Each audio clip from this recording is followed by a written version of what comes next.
Hi, ഞങ്ങളുടെ SLC ബാച്ചായ നെല്ലിമരത്തണലിലെ കൂട്ടുകാർ ഒരു പാലക്കാട് ട്രിപ്പ് പോയേ. അപ്പോൾ അതിൻ്റെ കുറച്ച് വിശേഷങ്ങളാണ് ഇന്ന് നിങ്ങളായിട്ട് പങ്കുവെക്കണത്. ഒരുപാട് കാലം കൂടിയിട്ടാണ് കേട്ടോ ഞങ്ങൾ ഫ്രണ്ട്സ് ഇതുപോലൊരു യാത്രയ്ക്ക് പോണത്. അതുകൊണ്ട് തന്നെ എല്ലാവരും ഭയങ്കര ത്രില്ലിലാണ്. അപ്പോൾ ഞങ്ങൾ രാവിലെ 6 മണിക്ക് തന്നെ ട്രിപ്പ് സ്റ്റാർട്ട് ചെയ്തു കേട്ടോ. എല്ലാവരും ഭയങ്കര സന്തോഷത്തിലാണ്. പാട്ടും ഡാൻസൊക്കെ ആയിട്ട് യാത്ര നല്ല രസകരമായിരുന്നു കേട്ടോ. നമ്മൾ ഫാമിലിയൊക്കെ ആയിട്ട് ഒരുപാട് ട്രിപ്പൊക്കെ പോകലുണ്ടല്ലോ എല്ലാവരും. എന്നാലും അതിനേക്കാളൊക്കെ നല്ല രസമായിട്ടാണ് നമ്മൾ ഫ്രണ്ട്സ് ഒന്നിച്ചുള്ള യാത്ര. അപ്പോൾ ആദ്യം തന്നെ നമ്മൾ സന്ദർശിക്കുന്ന സ്ഥലം പാലക്കാട് കോട്ടയാണ്. ടിക്കറ്റ് കൗണ്ടറിൽ നിന്ന് ഓരോരുത്തർക്ക് 25 രൂപ വീതം വരുന്ന ടിക്കറ്റ് എടുത്തതിന് ശേഷം ഞങ്ങൾ പാലക്കാട് കോട്ട കാണാൻ പുറപ്പെട്ടു. കോട്ടയിലേക്ക് പ്രവേശിക്കണ മുൻഭാഗത്ത് തന്നെ ചെറിയൊരു കുളവും കുളത്തിന് ധാരാളം മീനുകളും ആമയൊക്കെ ഉണ്ട് കേട്ടോ. നല്ല രസമുണ്ട് കണ്ടിരിക്കാനായിട്ട്. മൈസൂർ രാജാക്കന്മാർ ഭരണം നടത്തിയിരുന്ന ഈ പാലക്കാട് കോട്ട ഇപ്പോഴും അതേ പ്രൗഢിയോടെ തന്നെ നമ്മുടെ പുരാവസ്തു വകുപ്പ് സംരക്ഷിച്ചു വരികയാണ്. അപ്പോൾ ഈ കോട്ടയെപ്പറ്റി പറയുകയാണെങ്കിൽ കോട്ടയുടെ ആദ്യത്തെ ഭരണാധികാരി പാലക്കാട് അച്ഛനായിരുന്നു. 1757 സാമൂതിരി രാജാവിൻ്റെ ഒരു ആക്രമണ ഭീഷണി വന്ന സമയത്ത് പാലക്കാട് അച്ഛൻ മൈസൂർ രാജാവായിരുന്ന ഹൈദരാലിയെ സമീപിക്കുകയും ഈ അവസരം മുതലാക്കിയിട്ട് ഹൈദരാലി ഈ കോട്ട പാലക്കാട് അച്ഛനിൽ നിന്ന് പിടിച്ചെടുക്കുകയാണ് ഉണ്ടായത്. പിന്നീട് കുറച്ചു കാലം ഈ കോട്ടയിലെ ഭരണം നടത്തിയിരുന്നത് മൈസൂർ രാജാക്കന്മാർ തന്നെയായിരുന്നു. അതിനുശേഷം ബ്രിട്ടീഷുകാർ കോട്ട അവരുടെ അധീനതയിലാക്കി. പിന്നെ കോട്ടയുടെ ഉള്ളിൽ ഒരു അമ്പലം പണി കഴിപ്പിച്ചിട്ടുണ്ട്. അതിലിപ്പോഴും പൂജകളൊക്കെ നടന്നുകൊണ്ടിരിക്കുകയാണ്.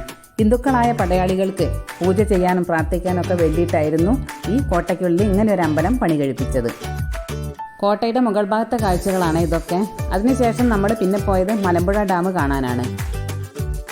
ഡാമിലേക്ക് കയറുന്നതിന് മുൻപേ നമുക്കൊരു ടിക്കറ്റ് എടുക്കേണ്ടതുണ്ട്. അപ്പോൾ ടിക്കറ്റിൻ്റെ ചാർജ് ഒരാൾക്ക് വരുന്നത് 30 രൂപയാണ്. ടിക്കറ്റൊക്കെ എടുത്തതിന് ശേഷം നമ്മൾ മുന്നോട്ട് പോകുമ്പോഴേ മുൻഭാഗത്തായിട്ട് ഒരു റെയിൽവേ ട്രാക്ക് കാണുന്നുണ്ട്. അതിൻ്റെ ഒരു സൈഡിലായിട്ട് ടോയ് ട്രെയിനുമുണ്ട്. ഇപ്പോൾ ഇവിടുത്തെ ഗാർഡനിലെ ഒരുപാട് പൂക്കളൊന്നും കാണാനില്ല.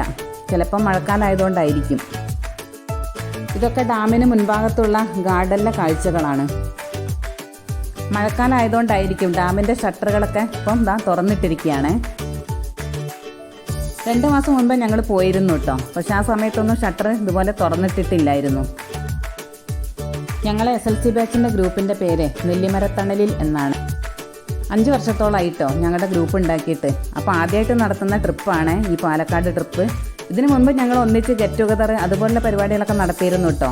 പക്ഷേ ഏറ്റവും രസകരമായിട്ട് ഞങ്ങൾക്ക് തോന്നിയത് ഞങ്ങളെ ഈ പാലക്കാട് ട്രിപ്പ് തന്നെയാണ്.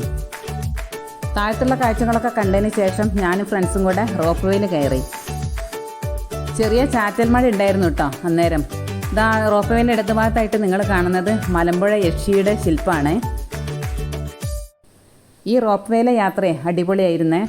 എൻ്റെ ഒരു അഭിപ്രായത്തിൽ മലമ്പുഴ ഡാം സന്ദർശിക്കാൻ വന്നാൽ നിങ്ങൾ തീർച്ചയായിട്ടും കയറേണ്ട ഒന്ന് തന്നെയാണ് ഈ റോപ്പ് വേ. ഈ റോപ്പ് വേയുടെ ചാർജ് ഒരാൾക്ക് 71 രൂപയാണ്. അപ്പോൾ ഇതിൽ കയറുന്നതിന് മുന്നേ തന്നെ അവിടെയുള്ള നിർദ്ദേശങ്ങളൊക്കെ നമ്മൾ വ്യക്തമായിട്ട് വായിച്ച് മനസ്സിലാക്കിയിരിക്കണം.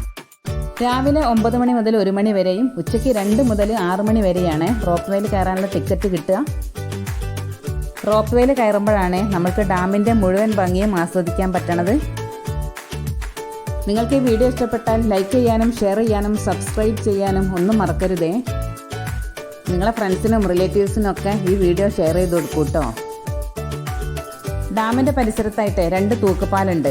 അതിൽ ഷട്ടർ തുറന്നിട്ടിരിക്കുന്നത് കാണാൻ മുന്നിലുള്ള തൂക്കുപാലത്തിൽ നിന്നാൽ മതിയേ. നല്ല രസമുള്ള കാഴ്ചയാണ് അതൊക്കെ. ഇത് റോപ്പ് വേയിൽ നിന്ന് എടുത്ത ദൃശ്യങ്ങളാണ്. ഡാമിൻ്റെ ഷട്ടർ തുറന്നിട്ടിരിക്കുന്നതിൻ്റെ ഇത് ഡാമിൻ്റെ മുകളിൽ നിന്നും എടുത്തതാണ്. പിന്നെ തൂക്കുപാലത്തിലൂടെ പോകുമ്പോഴുള്ള കാഴ്ചകളാണ് ഈ കാണുന്നത്. തൂക്കുപാലത്തിൻ്റെ അപ്പുറത്തേക്കായിട്ട് ബോട്ട് യാത്രയ്ക്കുള്ള സംവിധാനങ്ങൾ ഒരുക്കിയിട്ടുണ്ട് കേട്ടോ.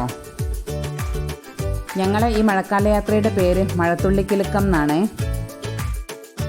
ഒരു സമയം 50 ആൾക്കാർക്ക് തൂക്കുപാലത്തിൽ കയറാൻ പറ്റുമെന്നാണ് പറയണത്. പക്ഷെ എനിക്ക് തോന്നണത് ഇവിടെ ഇപ്പം 50-ലധികം ആൾക്കാരുണ്ടെന്നാണ്. ഇപ്പം ഞങ്ങളിതാ മലമ്പുഴ ഡാമിൻ്റെ മുകളിൽ കൂടിയാണ് പോണത്. മുകളിലുള്ള കാഴ്ചകൾ നല്ല രസമുണ്ട് കാണാൻ. മഴക്കാലമായതുകൊണ്ട് തന്നെ വെള്ളമൊക്കെ നന്നായിട്ട് കൂടിയിട്ടുണ്ട്. ശില്പി ശ്രീ കാനായി കുഞ്ഞിരാമൻ നിർമ്മിച്ച മലമ്പുഴ യക്ഷിയുടെ ശില്പത്തിൻ്റെ ഒരു ഭംഗി പ്രത്യേകം എടുത്തു പറയേണ്ടത് തന്നെയാണ്. ഈ ശില്പം നിർമ്മിച്ചിരിക്കുന്നത് സിമൻറ്റിലാണ്. ഒരമ്മയുടെ പ്രതീകമായിട്ടാണ് നമ്മൾ ഈ ശില്പത്തിനെ കാണേണ്ടത്. രാവിലെ 6 മണിക്ക് ആരംഭിച്ച ഞങ്ങളുടെ യാത്ര അവസാനിച്ചത് രാത്രി 10:30-ക്കാണ്. ഫുഡും കാര്യങ്ങളും ഒക്കെ അടിപൊളിയായിരുന്നു. ഞങ്ങളുടെ നെല്ലിമരത്തണലിലെ എല്ലാ കൂട്ടുകാരും ഒന്നിച്ചുള്ള ഈ യാത്ര ഒരിക്കലും മറക്കാനാവാത്ത ഒരു അനുഭവം തന്നെയായിരിക്കും. നേരത്തെ പറഞ്ഞതുപോലെ വീഡിയോ ഇഷ്ടപ്പെട്ടാൽ സപ്പോർട്ട് ചെയ്യാൻ മറക്കരുതേ. ഇനി നമുക്ക് മറ്റൊരു വീഡിയോയിൽ കാണാം.